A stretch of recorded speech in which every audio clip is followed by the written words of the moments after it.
Uh-huh. Yeah. Mm-hmm. Okay. Yeah. Uh-huh. Got it. Remember when we first met John McClane? Argyle picked him up from the plane and took him down the Nakatomi Tower at the Christmas party. And the terrorists were overzealous, but it was sweet when they killed Ellis. And with a little help from Alan, John McClane kicked ass. Welcome back to Shat the Movies, the podcast where we answer the question, were the movies we loved when we were growing up really that good? Have you ever caught yourself thinking, why don't they make movies like they used to? Can you still remember spending your Friday night searching for the perfect movie rental at Blockbuster Video? Do you know what Blockbuster Video is? If you answered yes, then this is the podcast for you. I'm one of your hosts, Gene Lyons. Alongside me is my co-host, Big D, Dick Ebert. Good evening. Oh, Jesus, my voice is already... Wow. This is going to be a bad one. Next is going to be hair in places you didn't have it before. I'm sick, people. Dolphin Boy. And each week, we take a look back in time to decide if our favorite films still hold up. The movies we cover are chosen by you, the listeners, who generously commission the films you love. If you'd like to see all the movies we have covered, will cover, want to choose one for yourself, please visit shatpod.com and have a look. At the end of each podcast, we'll provide you, the audience, with a number of wipes each movie takes to get off your respective butts. So thank you so much for listening. If you have not already, hit that subscribe button and share with a friend. It's how we help the podcast grow. Additionally, subscribe to our sister podcast, Shat on TV. We review TV series such as Westworld, Taboo, American Gods, Game of Thrones, True Detective, Lovecraft Country, and Watchmen. Find all our information and past episodes at shatpod.com/TV. And finally, to hang out with us live, follow and subscribe to our Twitch channel, shatpod.com/Twitch, or follow us on YouTube at Shat the Movies. There we play video games, host watch parties, and edit this podcast live. All that being said, Big D, what movie are we reviewing tonight? Gene, each week I enjoy the movies we're doing, whether it's something new and a new experience for us and the listeners. A lot of times the listeners don't enjoy it. We got an email this week where somebody said, go back and rewatch The Long Good Friday. I would have had to seen it the first time. Nobody's seen that movie. So today we're going the other way. We're going to a movie that I remember seeing. I have fond memories of it. I think a lot of our listeners will. So hopefully this will put all those poo-pooers to bed who don't like us reviewing new movies. We're trying to, broaden your horizon, people. Give it a chance. Watch the films. You like them. But if you want the comfortable films that you enjoyed, this one is for you. One of our great listeners, Lee, wrote in and said, please, can you review the 1992 comedic thriller, Sneakers? And he was kind enough to call in with a voicemail where he sounds so much better than I do right now, Gene. So I'm going to let him, in his own words, tell us why he wanted to review this film. Hi. My name is Lee. My voice is my passport. Verify me. G'day, Shat crew. I hope that you're all doing very well. I love the pod, and I discovered it during COVID lockdowns here in Australia after being introduced to it by my D&D buddies, to whom I'm very thankful. We chatted about what to commission, and we all landed on Sneakers as we all have a bit of a soft spot for it. It also seemed very appropriate as we had just lost the legendary actor, Sidney Poitier, who stars in this film. For me, I can remember seeing this film for the first time when I was about 12, and it really resonated with me. Gene, I guess this was like your experience with Hackers. I thought that this was really cool, and it led my little 12-year-old brain into a massive fascination with computers, with programming, with telecommunications, and a career doing all of those things. And my big nerd adult brain is very happy that that happened. I look back at this film now as an adult, and I really appreciate it. I think it's an odd hybrid thriller heist, kind of a buddy cop, but also a comedy. But it does feel a lot more cerebral than its contemporaries to me. The ragtag crew, the smarmy bad guy, the way that the tense storyline is injected with little moments of comedy, and the incredible James Horner score tying it all together makes for something that's really special for me. It may not be perfect, but I think it's definitely fun, and I hope that you enjoy watching it. Thanks again for taking the commission. And remember, friends, too many secrets. You see, how do I follow that up? My voice is going to be embarrassing. It has to be the day where I can't speak that we get a voicemail like that. Yeah, I mean, you sound like absolute dog shit. Like dog shit. Lee, on the other hand, sounds fantastic. And I'm so thankful for this voicemail for so many reasons. One, it never occurred to me that there were Australian D&D players, which makes me so happy because I just want to go on an adventure with Lee. Second, Lee brought up something that really changed my perspective on the movie already, because one of my critiques of it is that it is a rather paint by numbers film. It's rather predictable, but he did just introduce a lot of elements of it that you don't see in your typical Hollywood film that's covering this sort of subject matter. So I'm going to add that a little bit to that, a little pinch of that into my review. And it gave me kind of a new angle to look at Sneakers with. But Lee, I got to disagree. This James Horner score, there is so much clarinet in this movie, and it is so distracting where every time I'm starting to get into it, there's just rampant clarinet that's supposed to, I don't know if it's supposed to be playful or suspenseful. I couldn't make any sense of it, but I wanted it gone. Gene, the clarinet is all of those. It sounded to me, and I don't know if James Horner did the score for all the Grisham movies, like The Firm. I think he did the Pelican Brief as well. All of those are so serious and intense where it's like, it's the piano. It's here. It injected a little tension when there was levity. I didn't have a problem with it here. I thought it was delightful. It's got to be in Robert Redford's Rider. It's classy. Yeah, it's classy. It's like a pair of supple leather loafers. Yes. And Gene, you're a fan of Premier League, of football. At any point, if you want to sub me out, just hold up the board with my number and I will scurry off to the sideline. You could get Lee in at any point. I would never give you up, Big D. Oh, thank you. Sneakers is a 1992 comedic thriller directed by Phil Alden Robinson and released by Universal Pictures, starring Robert Redford, Dan Aykroyd, Ben Kingsley, Mary McDonnell, River Phoenix, Sidney Poitier, and David Strathairn.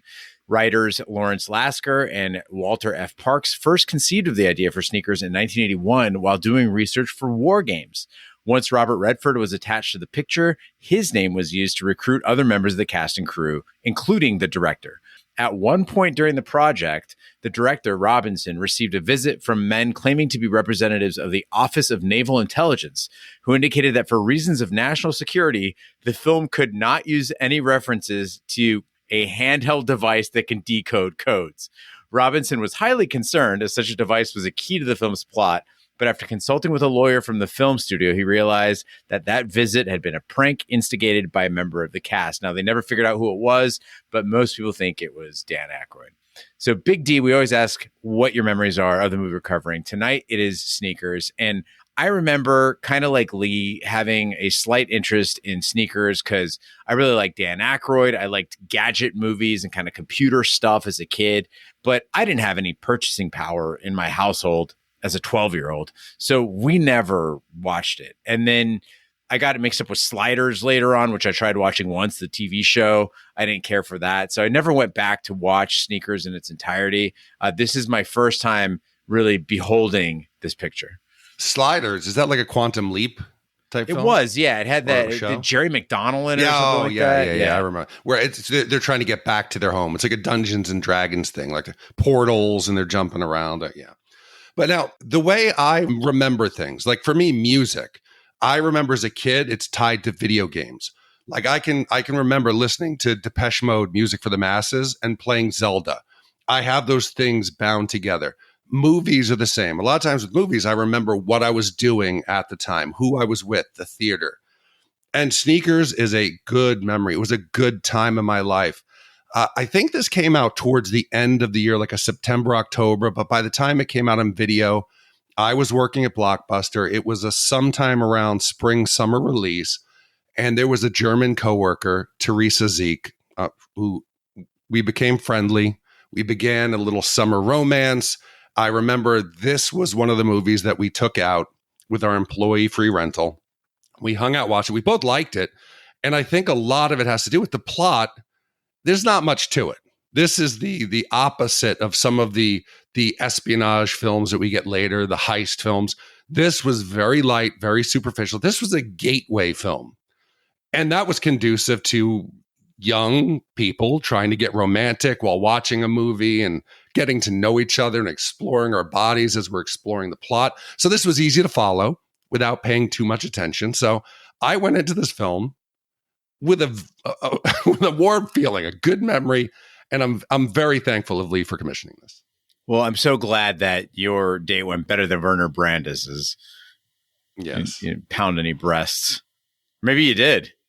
Maybe I did it like back in Mexico. It's weird. I used to try to extract stories from you, like about orgies in New Orleans or like things that you did in pools with people. But now, like after having met your family, I feel really weird about it. Well, just in case, I don't remember if I ever told the story about when I saw The Firm. It's a weird tie into this. No pun intended. And Teresa Zeke was with me. She was the young lady. I don't think so. I didn't. So let's just say we became there was some hand stimulation on my part, and she became very excited in The Firm to the music. And when we got up and left the aisle, there was a group of people behind me who were kind of like being like, "Glad you guys enjoyed the movie." That was Teresa. It was a summer of good times. Just guys, remember that Big D's arm is about, 6 feet long in and of itself. So he can't do anything subtly. There's no sleight of hand with this man, right? His dexterity, quite low. No, they might have thought I was doing like CPR, like chest compressions or whatever I was doing. All right. Well, let's have our own in-theater experience and hit the trailer. This LTX-71 concealable mic is part of the same system that NASA used when they faked the Apollo moon landings. Worked for them. Shouldn't give us too many problems. They break and enter. How are we doing? Car's in position on the fire escape. Mother's in the cable vault. Carrying to Sever Master Circuit. But they're not thieves. We're getting too old for this. They know your secrets. But they're not spies. Gotta be there somewhere. What's he doing? Mr. Bishop, do you mind if I take a look? Carl, grow up. I give you something to work, baby. So people hire you to break into their places to make sure no one can break into their places? It's a living. Not a very good one. Now they've got a new client. National Security Agency. I don't work for the government. Relax, Marty. It's just everybody on your team has had some sort of problem in their past. Now what are you saying? The NSA killed Kennedy? No, they shot him, but they didn't kill him. He's still alive. They may not want the job, Liz, I need your help. I will not be dragged back into your world. but they don't have a choice. We don't want to bust you. We want to hire you. We're the good guys, Marty. Can't tell you what a relief that is, Dick. Your job is to find that little black box. We got it. Holy cow. It's not about who's got the most bullets. It's about who controls the information. Anybody want to shut down the Federal Reserve? Hey, don't screw around with that thing. It's all about the information. So it's a code breaker? No, it's the code breaker. Battle stations. Do you have the item? Can you guarantee my safety? Where is the item? Can you guarantee my safety? Martin, you've got trouble. Here, maybe this might help. An old buddy of mine who was in Desert Storm sent it to me. Of course, he was on the other side. Now give me the box, Marty! I'm an excellent marksman, woman.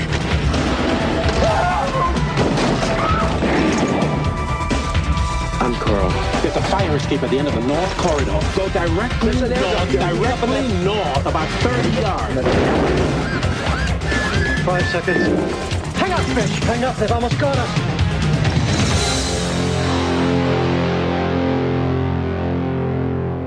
In 1969, students Martin Bryce and Cosmo are computer hackers who finance left-wing organizations. When Cosmo gets arrested, Martin becomes a fugitive. Nearly 30 years later, Martin heads a security specialist team undertaking penetration testing. The team includes Donald Creese, a former CIA officer and family man, Darren Mother Roscoe, a conspiracy theorist and electronics technician, Carl Arbogast, a young hacking genius, and Erwin Whistler Emery, a blind phone freak. That's freak PH. So I'm not saying I love this movie. I'm not saying that I love the opening credits, but I have to recognize that Sneakers is a playful movie from the start. And that goes beyond the clarinet music. It's just having a little bit of fun. It's not taking itself too seriously. In the opening credits, the names are encrypted, including Universal Pictures. There's one like Fort Red Border, it re-scrambles to Robert Redford. And they were doing a lot of things marketing wise as a marketer that I really respect for, the early 90s. The advanced copies of the film even came with a floppy disk, like a 3.5-inch floppy that would require you to hack passwords in order to see the supplemental content. And, we see this sort of thing now with Westworld and Game of Thrones and stuff, but this is way back in the day. And I appreciate the creativity that this team was showing, even if the film itself is not Oscar material. You're so right. It is playful. Think about they changed the aspect ratio. You go from the full theatrical widescreen to the black and white old time. Did you recognize the building, Gene? Was it a library of some? That was the courthouse in Hill Valley. That was the Back to the Future clock tower. But they make it look like the 60s. And they're having fun with it because the mustache that they put on the younger bishop is comedic. They're going to have fun with this movie. And we have to think historic perspective in this film. I already said before that I think this was a gateway movie into the genre. When this movie came out, there weren't many hacking, spy, espionage films. And this opened up the door. And I think this led to the genre explosion in the 90s because they went low tech. There wasn't super hacker skills. There wasn't that many super gadgets. It was basic surveillance, basic observation, things that people could understand. We talked about the writers of this had done War Games. War Games is far more technical. When the hacking goes on there, people can't understand what's going as Broderick's hacking the electronic door or he's hacking into the system. They don't get it. Here, it's easy. And you think about the movies that came right after this, right? We got War Games first. It's a moderate success. This comes out, then you get Hackers, which goes to the other extreme. The Net, also the extreme. Then Mission Impossible in 96. Enemy of the State, which is a more serious combination of all of it. Espionage, hacking, that's in 98. You get Entrapment with the heists and the investigating and the security systems. All that Catherine Zeta-Jones dipping beneath lasers. Lasers, yes. Laser fences. This had laser fences. We didn't get to see them, but they were there. This movie makes all those possible because it could be profitable, and it showed the genre was ripe for what audiences wanted to see. Now, I was with you until you mentioned Mission Impossible, because although the Mission Impossible series reboot came after this, of course, there was the old Mission Impossible series from the 60s, and I felt like that really pioneered this formula. I don't know that they were doing anything new. It might have been sort of a Mission Impossible for a new generation.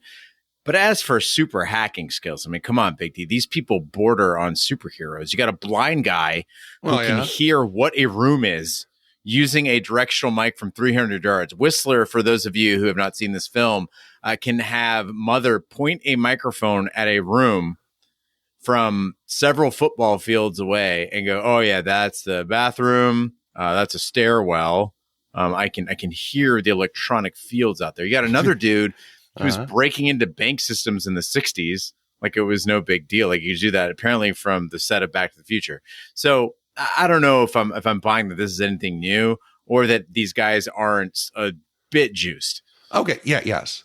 First of all, you have all your senses, so don't shame somebody who's sensory deprived. Okay. You don't know what Whistler could sense. Maybe he was kind of, it's like a superpower. He's like Daredevil. You got a problem with Daredevil? Whatever. Yes. Yes, the deaf guy can hear humming and he could tell in a room what's going on. It's a little ridiculous. But I'm watching this movie and so many of the scenes are coming up. And I'm thinking, this is the origin of a trope that became all of these other movies. Think about, we're talking about Mission Impossible times. Here, Martin is trying to break into a room going super slow, not set off the sensors. They're impersonating an employee by stealing the badge. That's dead out of Mission Impossible. They do both. You get the team in a stakeout van. That's something we've seen in all these other movies that follow. Here, it was the first time I remember seeing it. And I think also it's just the low barrier of entry. The audience doesn't need to be technologically skilled or knowledgeable, whereas hackers, nobody had a home computer. Here, people know how to sit back and just, hey, I watched my neighbor take out the trash. They looked a little bit suspicious. I've noticed that it's all skills that people have. And I think it made the movie digestible for people. Then they compounded that by picking a cast of adults, well-known actors. And yes, this is not, we have some Academy Award winners here. I'm not going to pretend like, Ben Kingsley or Sidney Poitier were challenged in these roles, but you have familiar actors that a general older audience felt comfortable with acting in an adult way, saying adult things, reacting. There's nobody here skateboarding down to do a handoff of a floppy disk. Hey, we got to hack the planet. There's none of that shit in this movie. I feel like Hackers, though, made us aware of some actors who would later go on to be stars, like a Matthew Lillard or like an Angelina Jolie, whereas this movie did the opposite. This movie is the equivalent of hiring Michael Phelps to hang out in your pool. That's what you get when you make Sidney Poitier hang out in a van. It's neat to say, hey, everybody, look, it's Michael Phelps is in my pool. You should come look at this. But you're going to have an Olympic swimmer just sort of floating around in the water. Right, but that works. Say your goal is to get your kid into swimming. Have Michael Phelps swim. It looks cool. Look, there's Michael. Oh, I might want to go swimming. Look, Lee said this movie led him to a career. But don't you feel, point taken, but don't you feel that Robert Redford, Dan Aykroyd, Sidney Poitier, River Phoenix, Ben Kingsley, do you feel like there was enough weight in the material, in the plot line, the script and all that to support the talent of this cast? Like, was it worth their time? Sure, they got paid, but was it an appropriate use of their talents? I think it's when Robert Redford calls you, you'd say, yes, I'll do the film. It doesn't matter. You join the project. We look at Wes Anderson. He pays guys scale because they want to work with Wes Anderson. But it is thin. The plot is very simple. And they handhold Gene throughout the entire movie. I continue to laugh. The exposition, they're telling everybody, hey, okay, let's everybody get in line. We're going to talk about it. Okay. Oh, here comes Carl. Carl, what'd you do? It's amazing what you can get with $50 at the county clerk's office. Here are the plans. That's our standard operating procedure to get the guys trash. Or playing when they find out the answering machine, where it is with Whistler, the superhero, they say it 5 times as they rewatch the clip. Hey, I left a message on your answering service. Hey, I left an answer on your measuring service. I left until finally, hey, it's in the answering machine. So the movie is hand holding. The actors are better than this, but everybody's having fun, Gene. I thought they just wanted to see the Czech scientist titties again. You could tell that River Phoenix wanted to. That's actually all he did in the movie. He did that and crawled around in some bushes. Oh, and danced. He danced. Well, Martin is approached by NSA officers Dick Gordon and Buddy Wallace and coerced into recovering a black box from mathematician Dr. Gunter Janik. Whistler, Mother, and Carl investigate the box, finding it capable of breaking the encryption of nearly every computer system. Martin works out that the technology's name, C-Tech Astronomy, is an anagram of too many secrets. So, Big D, like you, I was very proud of Sneakers for not taking the hackers route and showing every computer strike as some fancy animation. Also, these hackers don't dress like futuristic crossing guards. The jobs that they do, like you said, it's putting a little nose to the grindstone, lengthy surveillance, a degree of physical infiltration, teamwork. But then the movie disappoints me. They get to the first time, they fire up the black box, and of course, using it as simple as visiting any server, touching a probe to a circuit, and then watching indiscernible screen text morph into a menu screen. It is the 1992 version of the hackers animations. I really would have enjoyed a thoughtful explainer. You talk about the hand-holding in this movie, of just how this box is doing its work. No, but the smart thing is they don't. That's what makes it evergreen. They don't mention a tech. It's based in math, large prime numbers. They're ambiguous enough that today we're not laughing at it. We laugh at hackers because they're too specific. Hey, how much RAM you got in there? What's your bus speed? All that shit. You're like, bah. Here, it could be anything, Gene. It's a magic black box. We don't know what's in there. It just works. And they got Whistler sitting. We see the screen and the reflection in his glasses. Hackers stole that. He's got the Braille reading out the code. I can't imagine reading lines of code in Braille, but he does it. And the black box, it's dangerous, dude. Like, you have international power is in the balance here. You've got governments, you've got agencies, foreign and domestic looking. They say right away when they realize the danger, they pull out the gun. They're like, hey, this is dangerous. We're going to get killed. We shouldn't even take this job. They know it is dangerous, but people are doing stupid shit. Martin approaches the NSA guys. He doesn't even question. He gets the box for them, just turns it over, doesn't question it. Then he realizes, holy shit, I didn't get written assurances. I don't even know if what they're guaranteeing me to wipe my slate clean are real. Why did Yannick leave it on his desk? Why wouldn't you lock it up? Everybody who gets the box puts it at risk. I think that he meant to hide it in plain sight, but you have to remember that people don't immediately know how to use the black box. Like, even if you find it, it took a team of borderline geniuses in the sneakers crew to figure out how exactly the thing works. So you've got Dr. Yannick, of course, he understands it because he made the damn thing. And then basically the sneakers crew, who happened to have a serendipitous moment during a party where they were able to, figure it out. But we don't even establish that Cosmo or the NSA or anybody else understands how it works. So perhaps he didn't know it was in demand. Everybody knows it's in demand. They know he got a large. Okay, Indiana Jones. We know that the Ark has a power. We don't know what it is, but the Germans just don't leave the Ark out in the open. They hide it. I'm going to run you through the handoff of this ultimate weapon. Okay, first, Janik, he leaves it on his desk. Big mistake. Martin just walks his ass in the door with some balloons and a box cake, a fake cake, and gets it. Okay, then Martin just again hands it over willy-nilly. Cosmo knows it's been stolen. Where does Cosmo leave it? Right on his desk, in the exact same box it was in. Okay, Martin then steals it. He gets caught with the box, and then Cosmo just leaves the room without getting the box back and says, "Kill my friend," right? Cosmo then on the roof gets the box, the answering machine. Does he check to see it's in there? No. Again, he doesn't check it. Martin's climbing down the ladder wearing a backpack. Does he check? No. Just lets it go again. They hand it over to the NSA, to the team, right? He doesn't even check the box. Nobody checks the box. Nobody secures the box. Lock the box. Well, you talk about like James Earl Jones with the FBI at the end? He doesn't check it. Well, he doesn't know what to look for. Investigate a little bit. He's an FBI agent. What's he supposed to do? You know what? If you're going to make this handoff, you bring your tech team. Listen, I'm not going to argue with you that there are massive holes in this plot. And as I said before, it is a fairly predictable caper, but it does have some moments that kind of stood out for me, kind of speaking to what Lee was saying about this movie being a little bit different.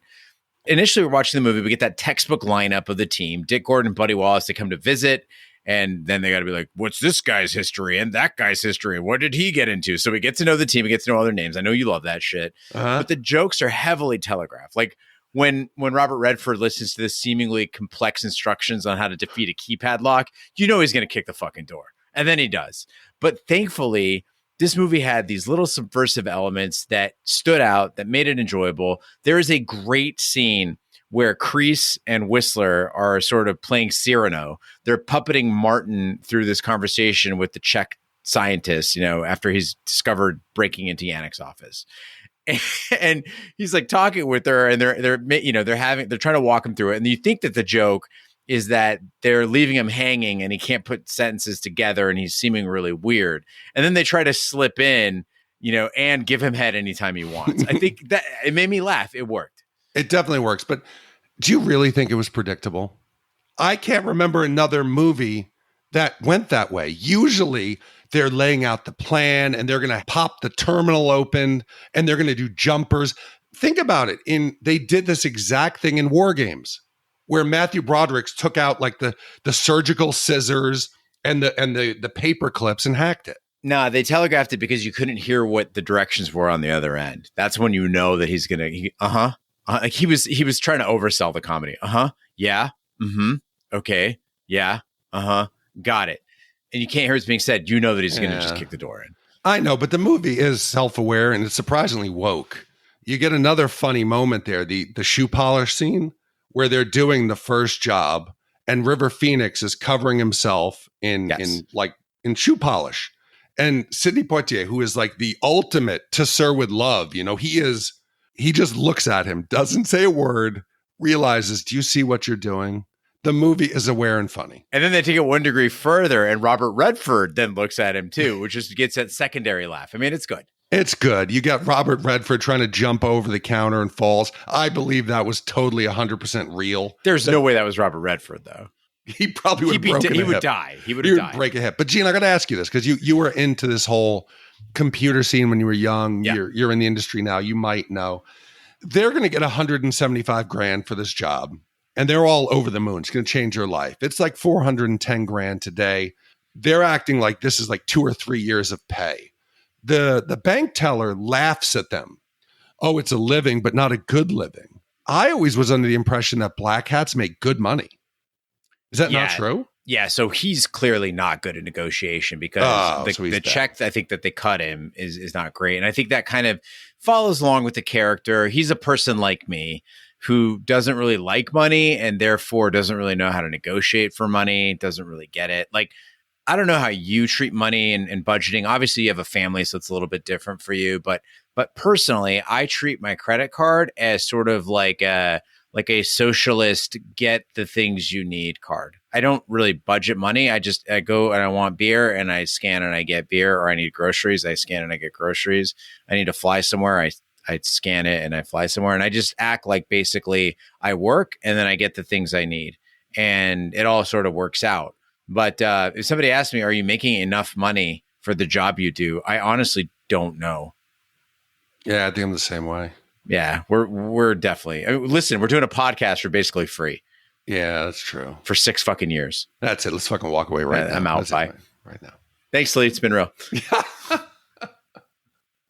Coming next week, Patreon. Martin, we're going to gate everything, Gene. We're going to get your cousin on the phone. We're going to gate everything. Episodes we're going to charge. We're going to have like mid-read commercials for hymns and for fucking some kind of NordVPN.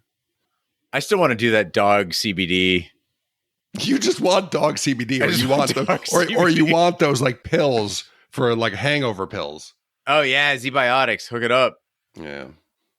Well, Martin hands the box to Gordon and Wallace and barely escapes being killed after Kreese discovered Yannick was killed the night before.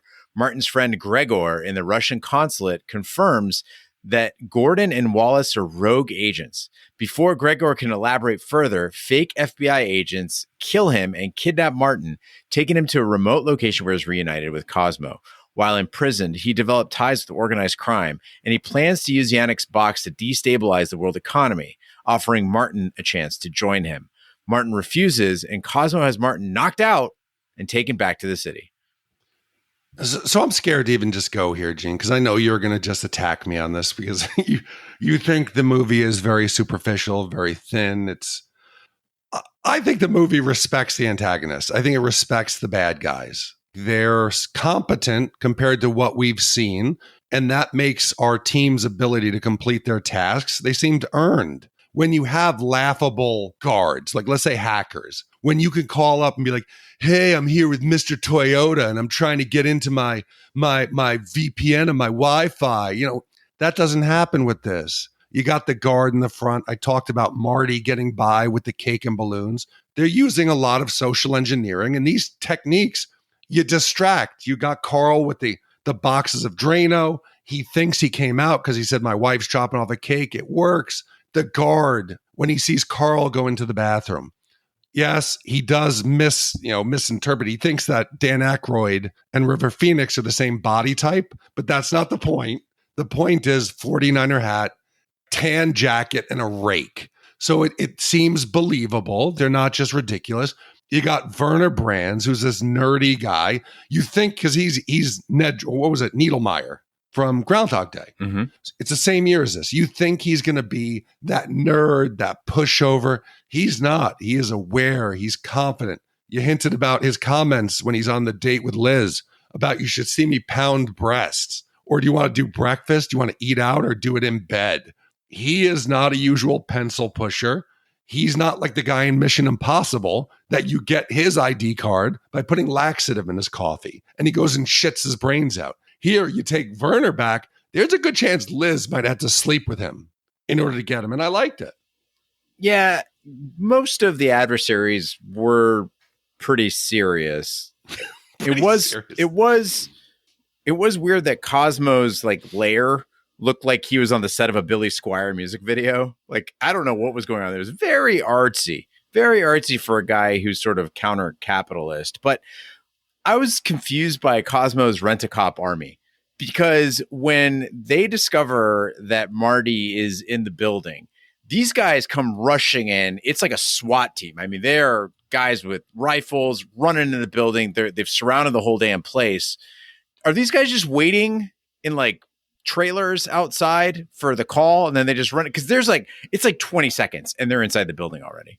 Well, this is again some fanfic here. I'm thinking not everyone knows about the secret operation that's operating below the surface.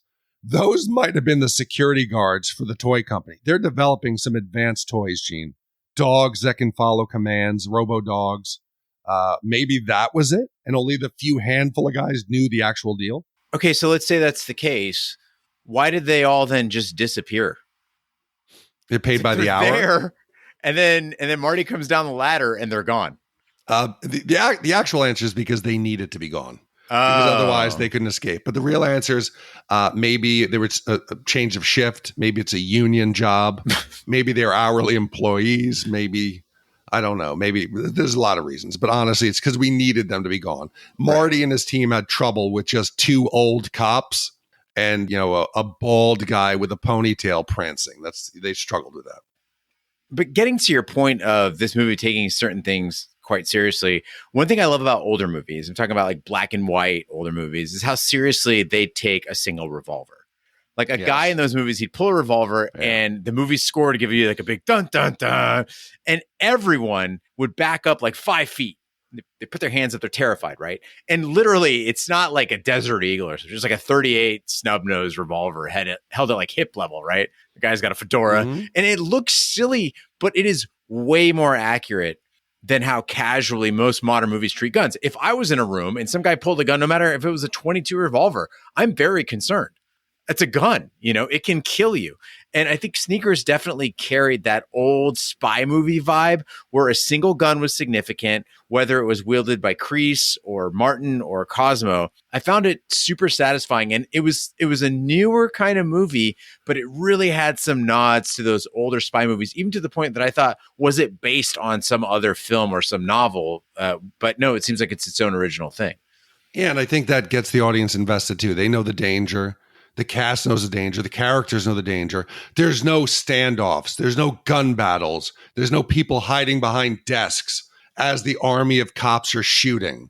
It's not that type of movie. It's sneaking. It's not shooting, And it was nice. It was refreshing. And to that point, again, this team didn't go in guns blazing and like raid the place, right? They're trying to use their smarts. They're trying to use their legwork. They're trying to, they're not trying to hurt anybody. And that was a different kind of group of heroes, which I really liked. It's an action movie without your typical action. And I think also it would betray the characters of like Marty. If Marty was into guns or got guys on his team who were into guns, that wouldn't have felt right. Martin, now a fugitive from the law again, relocates his team to Liz's apartment. They contact NSA agent Abbott, who wants the box but cannot offer safety until it's in Martin's possession. Whistler analyzes the sounds Martin heard during his kidnapping, leading the team to Cosmo's lair. They research the building's security systems and identify Werner Brandis, an employee whose office is next to Cosmo's. Liz goes on a date with Brandis to obtain his key card and vocal recognition codes, which Martin and the other team members use to initiate the recovery of the box. So everyone listening, remember, this movie was released in 1992, and I have a really bad habit of forgetting how long ago the 90s were. That's more than 30 years ago. It's like the gap between World War I and World War II, and technology tends to change a lot in 30 years. And so it was kind of entertaining and gratifying to see the sort of things that they were presenting as cutting edge that have just become everyday stuff now. Motion sensors, voice recognition, directional microphones. And Big D, I don't know if you saw the size of that fucking camcorder. I don't know how you could have missed it. And I kind of wondered, like, how much of that stuff do you have in your home right now? Not old stuff, but the newer stuff. Because in my house, I can count motion sensors, yes. Voice recognition, yes. Directional microphones, I mean, we're using them right now. But it's crazy to think that at the time, that was considered high-tech gadgetry. My front door has a keypad. Mine does too. My front door, the studio door, and the back door. It has a keypad. I'm trying to think also. We're giving everyone the directions on how to break into our houses. Getting into like our offices with a key card. We only have cameras on the front door and my studio door. But the window to the back bedroom, nothing is covering that. What's the angle of the field of view of your camera so we can find the blind spots? Yeah, it's about 120 degrees. Okay. So basically, yeah, if you just come in from the gate, you can get to the motorcycles with no problem. But even for this film, I mean, I don't think the tech seemed that wild. Yes, they're bouncing like that one call off of towers and they're routing it, visually through some different countries and all that. But as far as the tech that I still have in the house that is dated and like don't actually use, that's a modern version, is probably around the time of this film, maybe a little bit later. I had done a trip to Florida with a group of friends. God. And it was when the camcorders had gotten smaller, Gene, and they had a format called Super 8. Mm-hmm. So they're about the size of maybe like 2 decks of cards. This is a scumbag thing, and I'm embarrassed to say. We bought the camera with the intent of using it and returning it, and we took it and filmed this entire 2-week vacation. None of us have ever watched the tape. It's because we had to return the camera, so we never had anything to watch it. So I have 3 or 4 tapes that are about 2 hours each of probably the most embarrassing, just shame-inducing moments of my life. Imagine a time capsule, Gene, of your most embarrassing self. I have that, and it is. I see it every day in that drawer, and I don't know if I open Pandora's box. Yeah, I mean, I have a time capsule of the most embarrassing years of my life. It's called Shat, the movies. But Big D, a couple things. One, if we want to get into our Patreon here, this is a great opportunity to monetize. People can pay us to get access to these tapes. We'll sell them. It'll be like what's the TV show where you buy the storage unit, but you don't know what the hell is in it? Oh, it's Storage Wars. Storage Wars, right? So we sell it. We do auction the tapes, and whoever gets possession of them gets to see what's on them. We don't know if it's any good or not. But Big D, I've actually, oddly enough, been spending a lot of time thinking about this because I've got some older tapes as well. For about $300, I found there's a converter you can get. And what's super cool about it is you can plug it directly in via USB, but it has a screen on it. So you can actually watch the tape on the screen and decide what you want to push to a file and what you don't. So it's useful in that specific instance where you have like a Super 8 tape and you don't have like anything to put it in, right? Or I think Costco will do it for you professionally. You can just send it to Costco and they will just put it on. They'll put it on a DVD and give you a digital file as well. I don't know if I want that. I'm going to hate myself more. Well, I mean, you can watch it first before you show it to anybody else.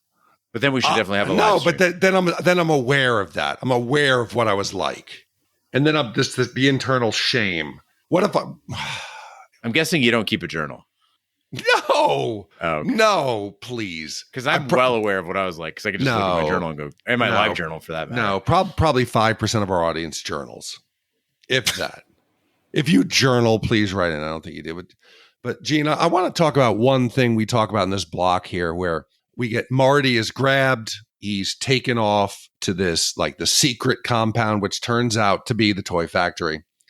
I would not have a problem if Whistler was in the trunk.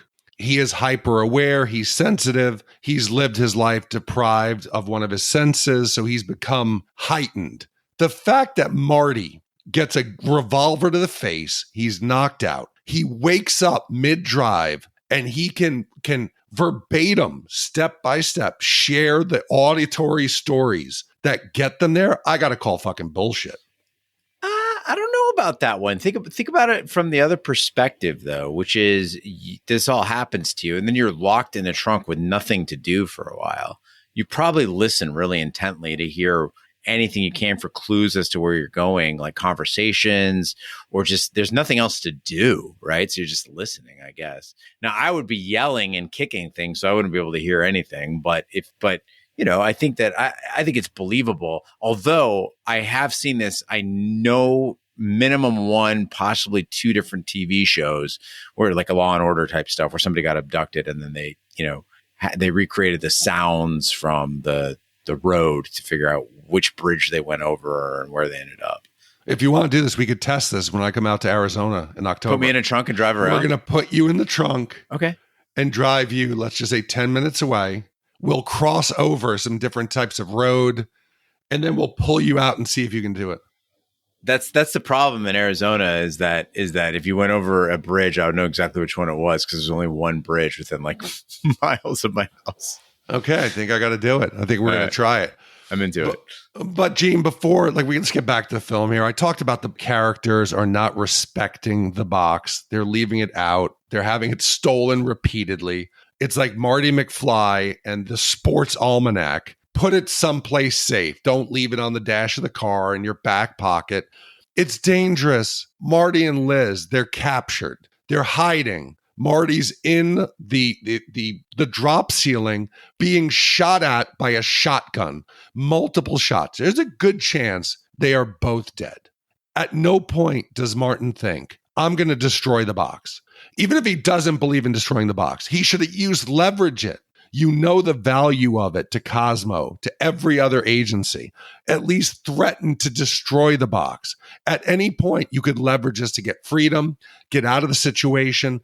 You know what this box could do. It goes against everything that you stand for. It goes against everything that your team stands for.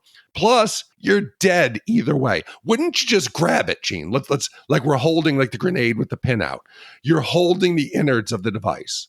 And you're walking your way out of the building, and then maybe you throw it back. Or do you just destroy it to save the world? I mean, I think there's lots of reasons that he didn't try to do it. One is I think he knows that he needs it in order to clear his name because he's now on the watch list, right? Like they know his alias, the FBI, the NSA, everybody's after him. And also he thinks that probably he can reason with Cosmo. But yeah, it does seem like there's a little bit of a Lord of the Rings, like My Precious going on here where he's almost kind of respects and likes the box a little bit and doesn't want to wreck it.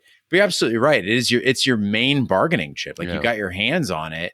Although soldering irons do exist, and so just tearing the box apart with your hands probably isn't enough. Cosmo could probably piece it back together. I don't know. Yeah, I think. But what exactly did he do? What's he been running from?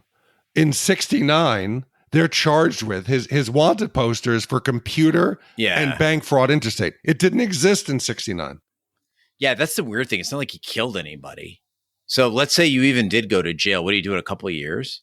And then you're out. You're fine. Seriously, because I went and looked it up because I respect our listeners and Lee that much. The first computer fraud act of abuse was in 1986. It was the first cybersecurity bill. Yeah. So in 1969, the police probably would have been like, what the hell just happened? We don't even know what to charge you with. You didn't benefit from what you did. It was more like in Hackers. It was more, like they said, pranks.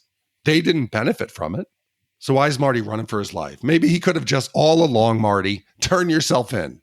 Turn yourself in. I mean, like you said about the security forces, I think it happened because it had to happen because they needed it for the plot. And it did lead up, though, to these standoffs between Robert Redford and Ben Kingsley, which I did like. I mean, these guys can act their asses off. They're pretty great. Ben Kingsley is hands down the best actor in the movie. No disrespect to Sidney Poitier. They just didn't give him enough to do in this movie. But Kingsley had the meteor role in this film, and he really brought it. He's vulnerable. You kind of feel bad for him. He's menacing. He's so tiny. He's sophisticated, so tiny, pathetic, and adorable in that little ponytail. But man, for people who have not seen this movie or haven't seen it in a while, go back and watch the scene where Ben Kingsley has to run down a hallway. It reminded me of a movie we just recently did, The Warriors, where Fox has to like be stealthy, their scout, and he kind of just like prances. Ben Kingsley looks like he's running on the surface of the moon. It's so his feet are barely touching the ground. It is like prancing. It is delightful. It's so weird. Keep in mind, I'm watching this thinking that's Gandhi. That's Gandhi, and he's running like with a tight little formation. He's running like the box has been stolen. And instead of being angry, aggressive like Tom Cruise run, it is more like, hey, let's go see what's over there. I would classify the run as a cafe au lait. That's what the run looks like. Is if you had to name it, it's cafe au lait. Well, Brandis begins to suspect Liz during the date and brings her to Cosmo's office. Cosmo locks down the facility and Martin is apprehended. He turns over an empty duplicate of the box and the team escapes. Back at their own offices, Martin's team give the box to Abbott and his agents in exchange for some big favors. After Abbott and the agents leave, Martin shows he has rendered the box useless by removing the main processor. In a postscript, a news report describes the sudden bankruptcy of the Republican National Committee and the simultaneous receipt of large anonymous donations to Amnesty International, Greenpeace, and the United Negro College Fund. So I've been talking this entire review how much I like the low-tech, real-world nature of all the solutions that they come up with for the problems the team encounter in their sneaking, right? Yes, we have a superhero and he can hear things electronically that are happening. And he has saved the team a lot of times. He's put together the pieces. He knew it was in the answering machine box. He got them to the toy company. He could actually, decode what the chip was doing. But why would you ask a blind man to drive a box van? Martin, he's up on the roof. Kreese and Mother are pulled out of the truck by Cosmo's goons. The shotgun's on him. Martin has Whistler drive backwards. That's great. Startles the goon. Kreese reveals why he left the CIA because he was angry, and he pulls out his gun. They're now at gunpoint. Martin yell, Whistler, stop the truck. Stop the truck. Instead, he starts directing this poor blind guy. Okay, drive backwards. Now turn the wheel. He's in a box van, a box truck. Doors opened, no seatbelt, not seeing where he's going. He's driving this truck down like hills, over medians, weaving around poles. He eventually slams into the wall. He misses a couple posts. He ultimately crashes at about 5 miles an hour. He would have hit the wheel, broken the windshield, and moments later, Gene, the entire team is there. They got there on foot. They almost beat the box van. Why would you risk poor Whistler's life? I want to quote something you said earlier in this podcast. Well, Gene, you have all your senses. Big D, that's a very ableist viewpoint. Why is it poor Whistler? Maybe Martin wanted Whistler to have some fun, fuck some shit up, have his action movie moment, which he did. He did a great job. And it was just for entertainment. But no, you're absolutely fucking correct. I was saying the same thing. I thought that this little adventure would end once they got the gun on the guys, and they'd be like, okay, cool, now let's all jump in the van and get down there. Instead, they're just like, no, fuck it. He's going to go. Also, that truck would have lost an axle hopping those curbs. There's no way it survives that drive. He would have hopped out of that damn seat. Have you ever sat in one of those? Yeah. Like it's not like a car seat. There's no sides on it. Right. That's meant for like a delivery driver to be able to get out of either side of the truck. It's like an ice cream truck. And Martin's not even helping out. He's like, oh, it's going to be a slight bank. Yes. It's like a fucking 40-degree drop.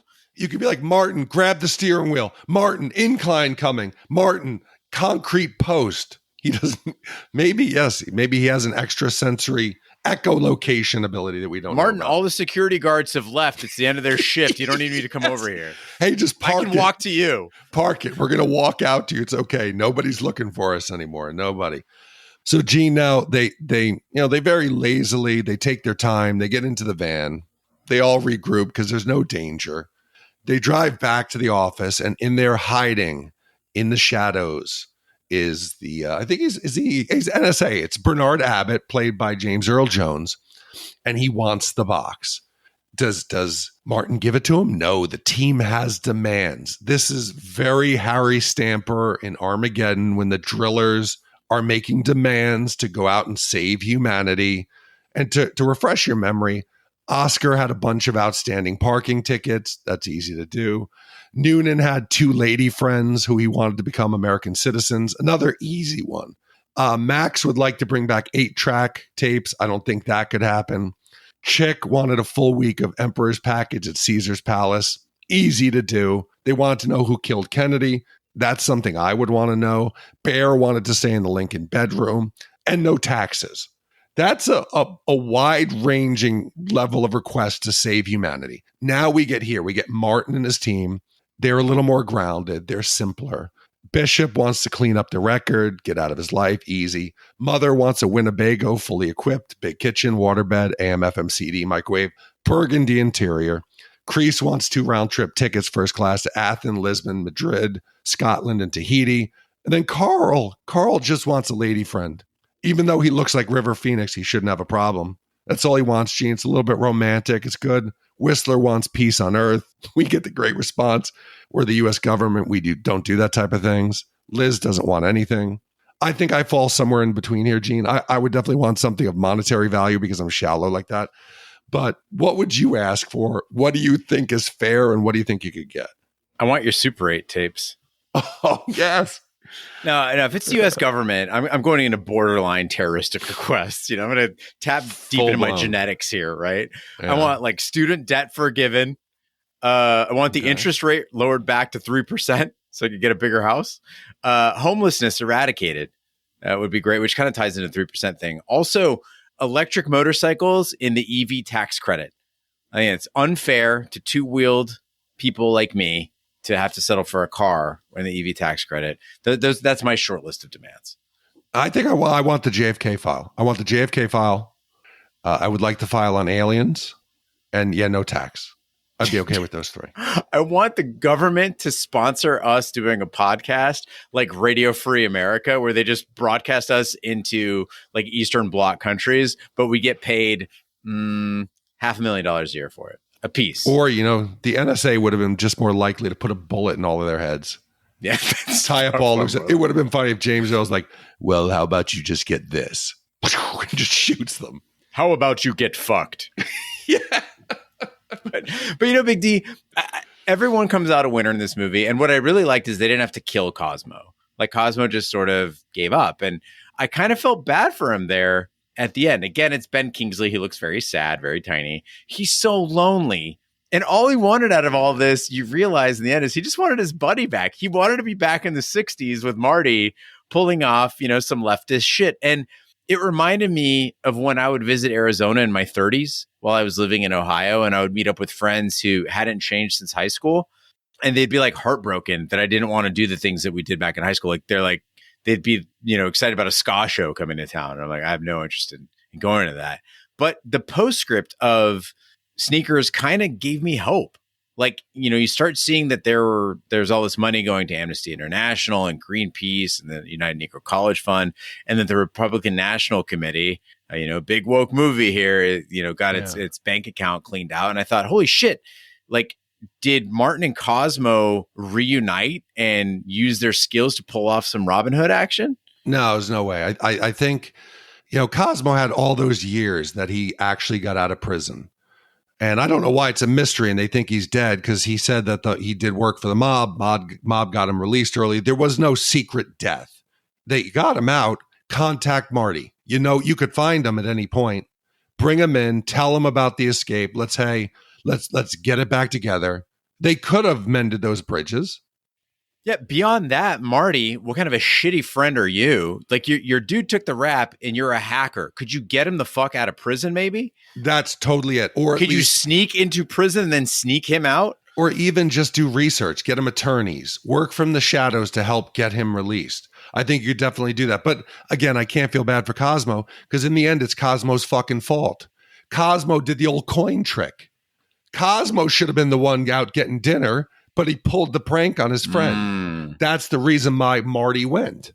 So I can't feel bad for him. And I also felt like there was a little weird. I know I see gay and everything, but there was like a longing to where he was like, don't go. It was like a heartbreak. It's his only friend.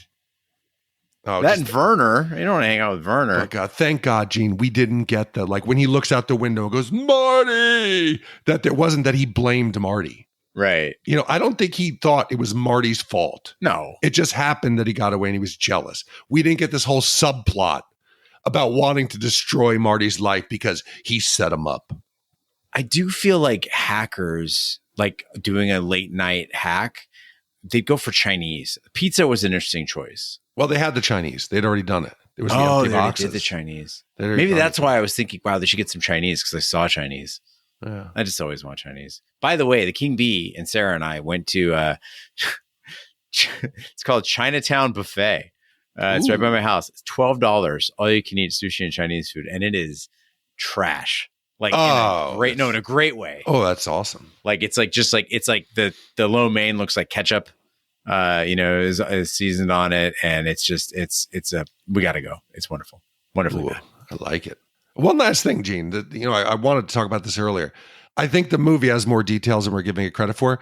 Upon subsequent view, because I went back and watched the first half of the movie again, there are tells that when Martin goes with the two goons back to their fake NSA, office, there's a homeless guy outside who says, the government took my home. he wasn't talking about his other home. He was talking about the building directly behind him. That they had kicked him out of the empty building because he's sitting there on the sidewalk with the bags of all of his belongings. If Marty had just noticed, people pay attention to the unhoused.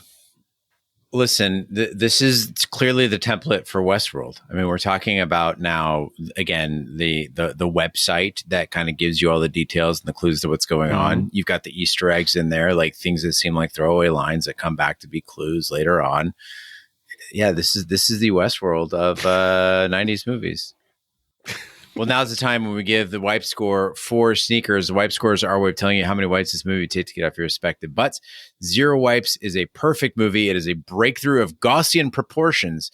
And 5 wipes is an absolute disaster movie. It is trying to get romantic after 6 hours at a dim sum bar. I'll go first. Big D, I really wanted to like this movie. Lee, I really wanted to like this movie.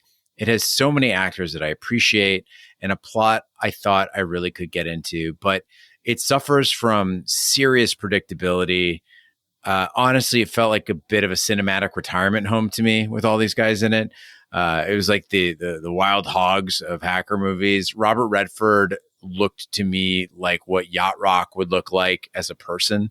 He had the oversized blazers, the t-shirts, and the loafers. Not a cool looking guy. And that's kind of what this movie was to me. It seemed like a comfortable place for old people to get together and have a few chuckles. I was not impressed. I did not care for it. And I got to go 3.5 wipes. You see, I disagree. I think it was fun. I think it was light. This was like having a salad for dinner. You know, it wasn't heavy. It wasn't going to weigh you down. It was somewhat refreshing. It breezed along. You could follow the plot. This was a perfect movie to go out, forget about your cares in the world. It's why you go to the cinema, Gene. It started an entire genre. But so I think it's a 1.5 white movie. And Gene, that takes me to a point here I want to address with you and with our audience. One of our great listeners reached out, Ryan P., recently, and he had taken up the challenge. He had raised the gauntlet that we laid down, saying, was there a way to potentially add a third score to the wipe score to help balance it out? And the challenge we always had, which you always mentioned, is that people are emotional. They don't always watch the film. They will score it on their memories of the film. So we thought a fair way was maybe if we could take some formula to take into account the Metacritic score and the Rotten Tomato score. So what Ryan P. did was a masterpiece. He went out and created a Shat critical wipe calculator. He wrote the code, he created it, then he scraped the sites to get the scores for all of our films. So today, we're going to bring it up here and we're going to see how it works, Gene, and decide what to do with it going forward. But I gave this movie Sneakers 1.5. You said 3.5. So then we used Ryan's critical wipe calculator. That took into account the Metacritic score of 65 out of 100, the Rotten Tomato score of 80 out of 100, and it crunches the numbers, much like the black box. It's using all kinds of large prime numbers, and it comes out with a 1.5 wipe score, Gene. So if we take into account the black box that Ryan created, that would give the film a 2.16 wipe score, or without it, we would get a score of 2.5 wipes. So there is a slight difference to a lower wipe score. What do you think? So I think that if we were to apply that, first of all, Ryan, thank you so much for the work on this. I think it's brilliant. If we were to apply this, it would have to be across the board for every movie we've ever done. It's Agreed. only fair. It can't just be the third score for movies where there's only 2 of us. Well, fuck it. It can be actually because we make the rules. So I don't really, so it's fine with me. But I will say this is that typically, if you look at the overall score history, I am the most forgiving of the Shat hosts, the most optimistic, the most positive about my wipe scores. And so the fact that it's coming in higher than I am does give me some concern, but this movie could just be an outlier. So I'd be interested to see is where it sits relative to our scores, generally speaking, because I do think that the critics, both at Metacritic and at Rotten Tomatoes, those critic scores probably are going to tend to be more favorable than us. We're pretty hard on movies. Yeah, so you've always been known, Gene, as the ray of light, the ray of sunshine. It's me. You're the positive ray of acceptance on the podcast. I'm the Ben Kingsley prancing down a hallway. You are. You're the happy bunny prancing across the open field. What I think I'll do is I'll take the calculator, take the scrape scores, and plug them into the 300 movies we have, and then gauge what's the difference to see if there are any wild swings that would concern us. But I think it's an interesting way because we're talking about now, like here, I think there was, roughly 50 professional critics on each side. So you're adding in the aggregate of those, which are, you look here, it's a 65 and an 80. They didn't love the films. No. So what I'll do is I'll plug it in. And Ryan, thank you for doing all the work. And it's great. And let's see how it does, because hopefully it will sort out a little bit here, especially with just the two of us. Yeah. A third voice helps. Honestly, now that you say that, it kind of makes me want to reverse my position and say that it should only be applied when only two scores exist as a third voice. It's a moderating voice that just says, hey, listen, we always had the benefit of having a third host who could kind of, balance things out, make it less than just two guys disagreeing with it. And now this could present that. It'd certainly be an easier task to only replace the scores that have two scores on them. Well, I'll go out and I'll work on the sheet. We'll look at it. But Ryan, thank you very much. It's your work is fantastic, and thank you for helping. Yeah, and let us know. Write in host@shatpod.com. Let us know what you think of adding in this critical wipe calculator, and how it impacted this, and whether you think that Sneakers is a 2.5 wipe movie or a 2.16 wipe movie. Well, Big D, that's it for Sneakers. What do we have coming up next week? Gene, next week's film is widely regarded as one of the greatest films of all time. This mob drama, based on the Mario Puzo's novel of the same name, focuses on the powerful Italian-American crime family of Don Vito Corleone. When the young Don's son, Michael, reluctantly joins the mafia, he becomes involved in the inevitable cycle of violence and betrayal. Although Michael tries to maintain a normal relationship with his wife, Kay, he is drawn deeper into the family business. Commissioned by Matthew C., this came out in 1972, and if you have any doubts what it is, this is Academy Awards, Coppola. This is film, Gene. And next week, I'm excited to do it.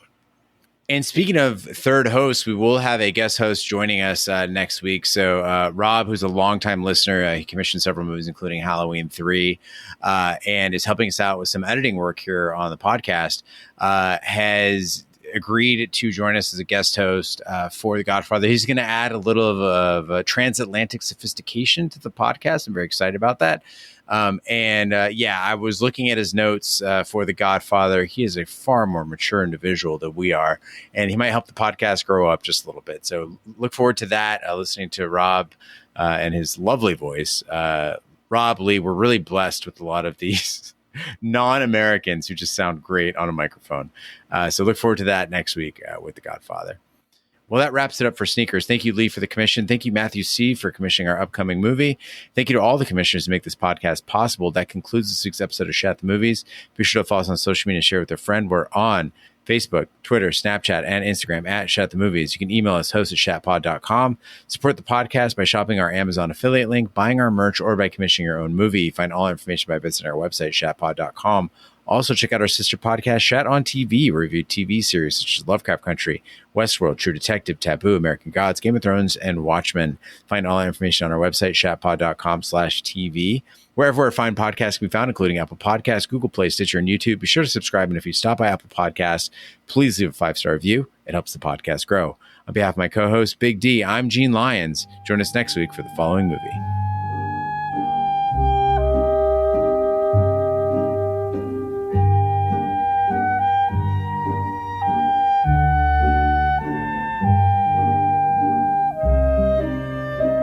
My father's no different than any other powerful man who's responsible for other people.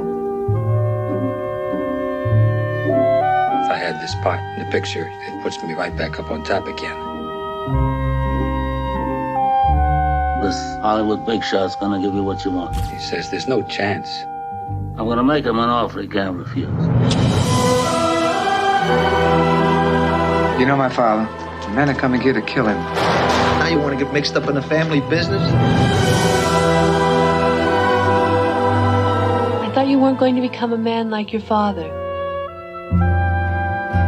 I never wanted this for you. Fredo, you're my older brother, and I love you. But don't ever take sides with anyone against the family again. Ever. Michael, do you renounce Satan and all his works? I do renounce him. Don't ask me about my business, Kate. Is it true?